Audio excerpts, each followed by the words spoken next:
Août 1944. La chaleur écrasante de l'été français. Dans les rues de Chartres, une foule compacte s'était rassemblée sur la place principale. Des centaines de personnes, peut-être plus. On entendait des cris, des sifflements, des insultes lancées à plein poumon, des mains qui applaudissaient, des rires, des huées. Au centre de cette masse humaine en furie, assise sur une chaise en bois, immobile, le regard fixé droit devant elle, se trouvait une jeune femme. Elle s'appelait Marguerite Blanc. Elle avait 23 ans. Ses cheveux châtains, qu'elle avait toujours portés longs, tombaient maintenant en mèches irrégulières autour de la chaise.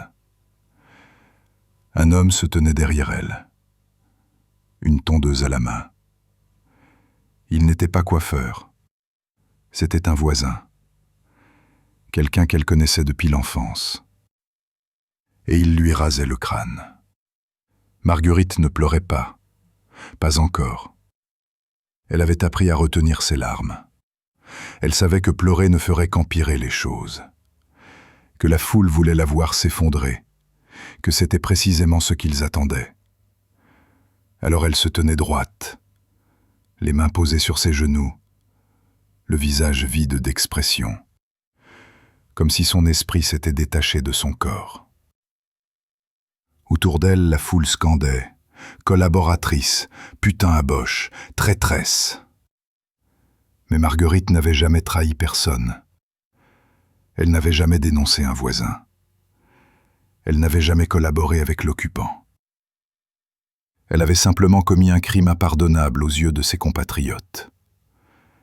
Elle était tombée amoureuse d'un soldat allemand. Son nom était Klaus Müller, 25 ans, sous-lieutenant de la Wehrmacht, stationné à Chartres depuis 1942. Il n'était pas SS. Il n'était pas membre du parti nazi. C'était simplement un garçon de Bavière qui avait été enrôlé, comme des millions d'autres, dans une guerre qu'il n'avait pas choisie. Marguerite l'avait rencontré en mai 1943. Elle travaillait comme vendeuse dans une petite épicerie de la rue Saint-Pierre. Klaus entrait parfois acheter du pain, des pommes, du fromage. Au début, ils ne se parlaient presque pas, juste les échanges nécessaires.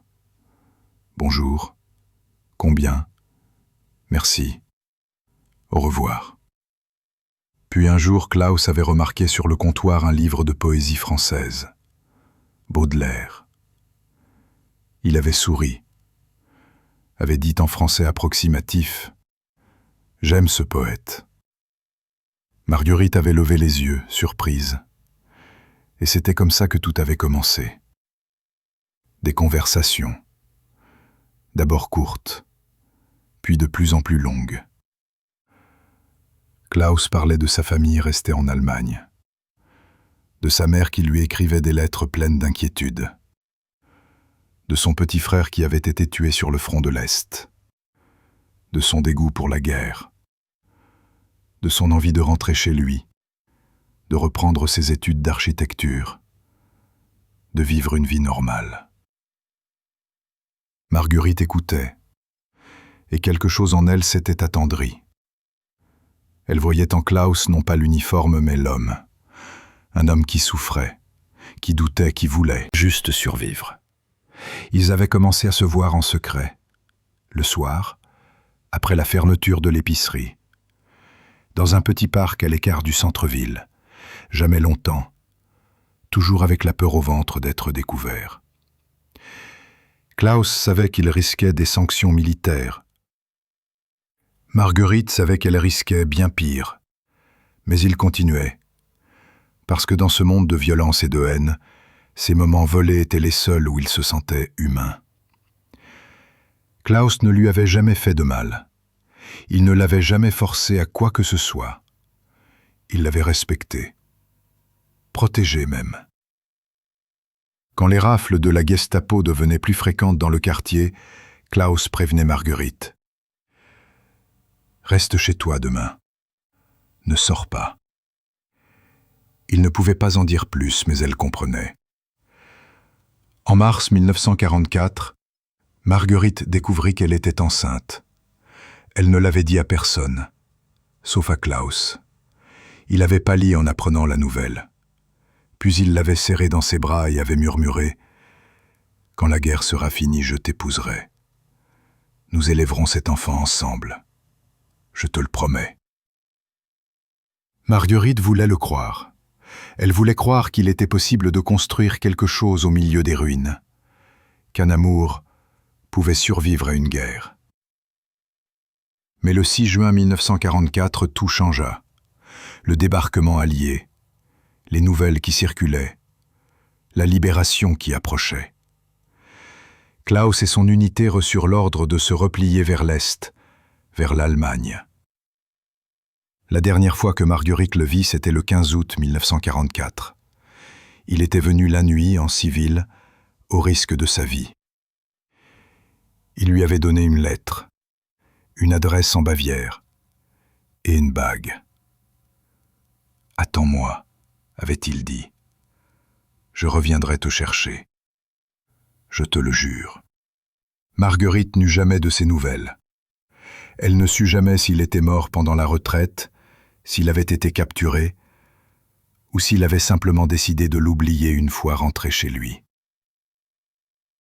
3 jours après le départ de Klaus, Chartres fut libéré, et avec la libération vint la vengeance. Les accusations commencèrent presque immédiatement. Des voisins qui l'avaient vu parler avec Klaus, des collègues de l'épicerie qui l'avaient surprise en train de sourire en sa présence, des rumeurs qui enflaient, qui se déformaient, qui transformaient une histoire d'amour en acte de trahison. Le 20 août, 2 hommes du comité de libération locale vinrent la chercher chez elle. Ils ne frappèrent pas, ils enfoncèrent la porte. « Marguerite Blanc, vous êtes accusée de collaboration horizontale avec l'ennemi, vous allez être jugée publiquement. » Elle ne comprit pas tout de suite ce que cela signifiait. Jugée? Par qui? Pourquoi exactement? On la traîna dans la rue. Les gens sortaient de chez eux attirés par le bruit. Certains la reconnurent. Certains commencèrent à crier. « C'est elle, la putain à Bosch !» Marguerite essaya de se défendre. « Je n'ai rien fait de mal. Je n'ai jamais trahi personne. » Mais ces mots se perdaient. Dans le vacarme, on la conduisit sur la place principale. Une chaise avait été installée au centre. Autour, une foule s'était déjà rassemblée. Des centaines de personnes, des hommes, des femmes, des enfants, tous venus assister au spectacle. « Assieds-toi », ordonna l'un des hommes. Marguerite s'assit. Ses jambes ne la portent plus. C'est alors qu'elle vit l'homme à la tondeuse approcher. Elle comprit. Elle comprit ce qu'ils allaient lui faire. « Non », murmura-t-elle, « s'il vous plaît, non. » Mais personne ne l'écoutait. La tondeuse se mit en marche. Un bourdonnement métallique. Et puis la sensation froide du métal contre son crâne. Les premières mèches tombèrent. Marguerite ferma les yeux. Elle entendit la foule exploser de joie, des applaudissements, des rires, des insultes encore plus violentes. On lui rasait le crâne par bandes irrégulières. L'homme ne prenait pas soin d'être précis. Il voulait que ce soit humiliant, que ce soit laid, que ce soit une marque indélébile. Quand ce fut terminé, Marguerite n'avait plus de cheveux, son crâne était nu, pâle, parcouru de petites coupures là où la tondeuse avait entaillé la peau. Mais ce n'était pas fini. Quelqu'un dans la foule cria « Marquez-la !» Et un autre homme s'avança, il tenait un pot de peinture. de la peinture noire. Avec un pinceau grossier, il dessina une croix gammée sur le front de Marguerite. Elle ne bougea pas. Elle ne dit rien. Elle était au-delà des mots, au-delà des larmes. Elle était dans un état de choc si profond que son corps ne réagissait plus.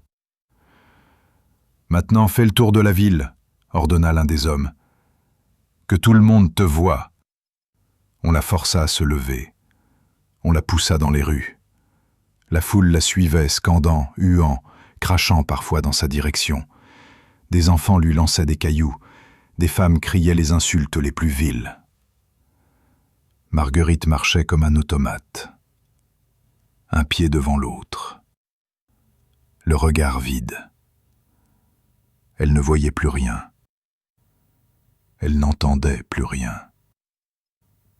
Elle n'était plus là. Ce jour-là, Marguerite Blanc ne fut pas la seule. Dans toute la France, pendant l'été et l'automne 1944, des milliers de femmes subirent le même sort. On estime qu'entre 20 000 et 30 000 femmes furent tondues publiquement à la Libération. Certaines avaient réellement collaboré, avaient dénoncé des résistants, avaient travaillé pour la Gestapo. Mais beaucoup, comme Marguerite, n'avaient commis qu'un seul crime. Avoir aimé ou simplement fréquenté un soldat allemand. La tonte publique était devenue une forme de justice populaire. Une manière pour les communautés de punir, d'exorciser la honte de l'occupation, de trouver des coupables visibles. Et les femmes, vulnérables, isolées, devinrent les cibles idéales. Marguerite rentra chez elle ce soir-là. Sa porte avait été fracassée et n'avait pas été réparée. Elle s'allongea sur son lit, et pour la première fois depuis des heures, elle pleura. Elle pleura jusqu'à ce qu'il n'y ait plus de larmes, jusqu'à ce que sa gorge soit trop serrée pour produire un son, jusqu'à ce que son corps entier soit secoué de sanglots silencieux.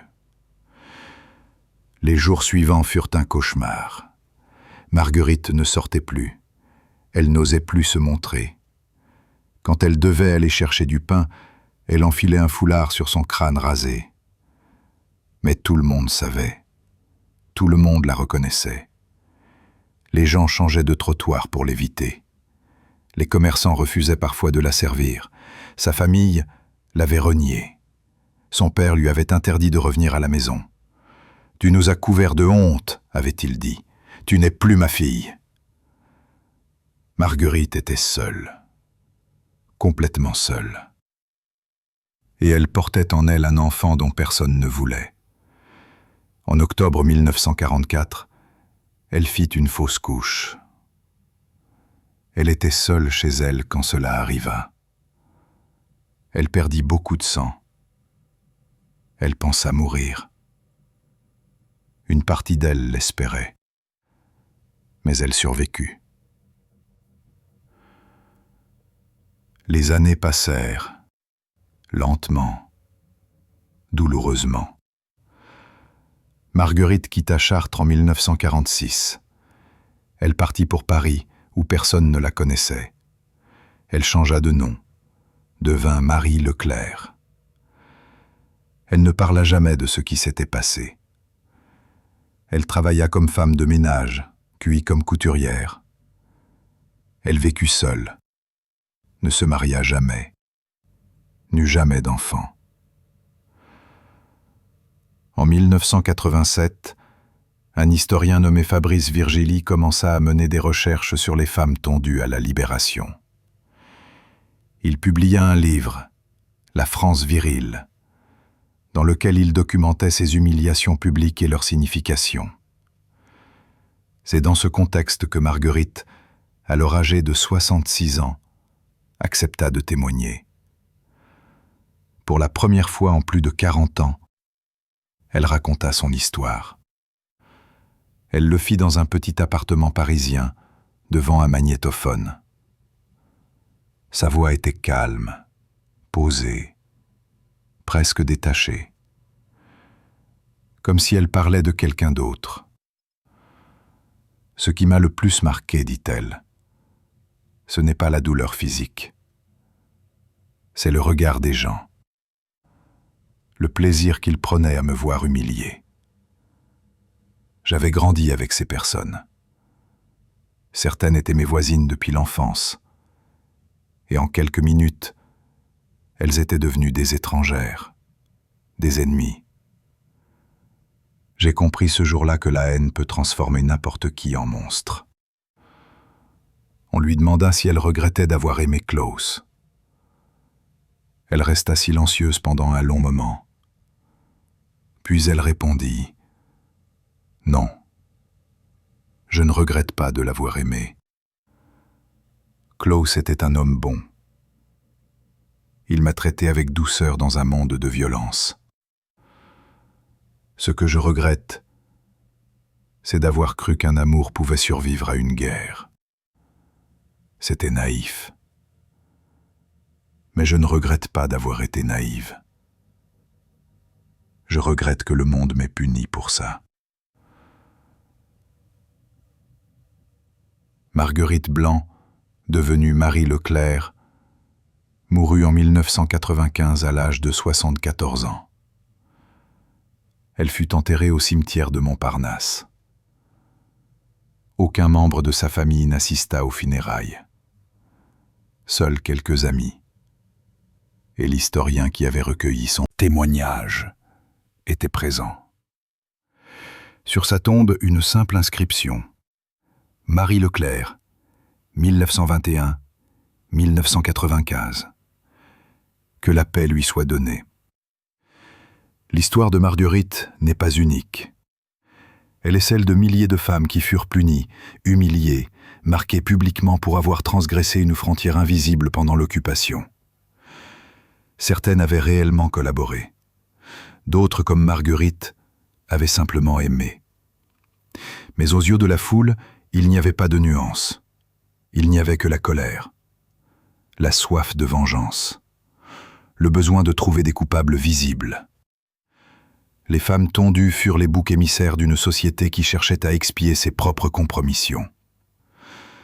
Parce qu'il était plus facile de punir une jeune femme sans défense que de s'interroger sur les milliers de Français qui avaient réellement collaboré, dénoncé, profité de l'occupation. Aujourd'hui, ces femmes ont enfin commencé à recevoir une forme de reconnaissance. Des historiens comme Fabrice Virgili, Alain Brossat, ont documenté leur histoire. Des monuments, des plaques commémoratives ont été installées dans certaines villes. Mais pendant des décennies, elles furent condamnées au silence, à la honte, à l'oubli. Marguerite Blanc avait écrit, dans une lettre retrouvée après sa mort, « On dit que le temps guérit toutes les blessures. C'est faux. Le temps ne guérit pas. Il éloigne simplement la douleur. Mais elle reste là, enfouie, prête à ressurgir au moindre souvenir. Chaque fois que je me regarde dans un miroir, je revois ce jour d'août 1944. Je revois la foule. Je revois la haine. Et je me demande comment des êtres humains peuvent se transformer en foule assoiffée de sang pour une simple histoire d'amour. Il y a des histoires que l'histoire officielle préfère oublier. Des histoires qui dérangent, qui remettent en question les récits héroïques que nous aimons nous raconter sur nous-mêmes. L'histoire des femmes tondues en fait partie, parce qu'elle nous rappelle que la libération, ce moment glorieux de joie collective, fut aussi un moment de violence, de règlement de comptes, d'humiliation publique, de justice expéditive. Elle nous rappelle que dans l'euphorie de la victoire, des innocents furent punis, que des femmes furent sacrifiées sur l'autel de la respectabilité nationale. Marguerite Blanc ne demandait pas qu'on excuse. Elle ne demandait pas qu'on oublie les crimes réels de la collaboration. Elle demandait simplement qu'on se souvienne que derrière chaque femme tondue, il y avait une histoire, une vie, une humanité. et que cette humanité méritait d'être reconnue. Si cette histoire vous a touché, si elle vous a fait réfléchir sur la complexité de l'histoire, sur la violence de la foule, sur le prix que les femmes paient toujours en temps de guerre, laissez un commentaire. Dites-nous d'où vous regardez. Partagez vos pensées. Parce que c'est en parlant, en témoignant, en refusant l'oubli que nous honorons ces femmes. Et si vous pensez que des histoires comme celle-ci méritent d'être racontées, que la mémoire ne doit pas être sélective, abonnez-vous à la chaîne. Parce que certaines vérités ne peuvent pas rester dans l'ombre. Marguerite Blanc et les milliers de femmes comme elle méritent que leur voix soit entendue. Même si cela nous met mal à l'aise. Même si cela complique le récit que nous aimons nous raconter. Parce que l'histoire n'est jamais simple. Et la vérité n'est jamais confortable.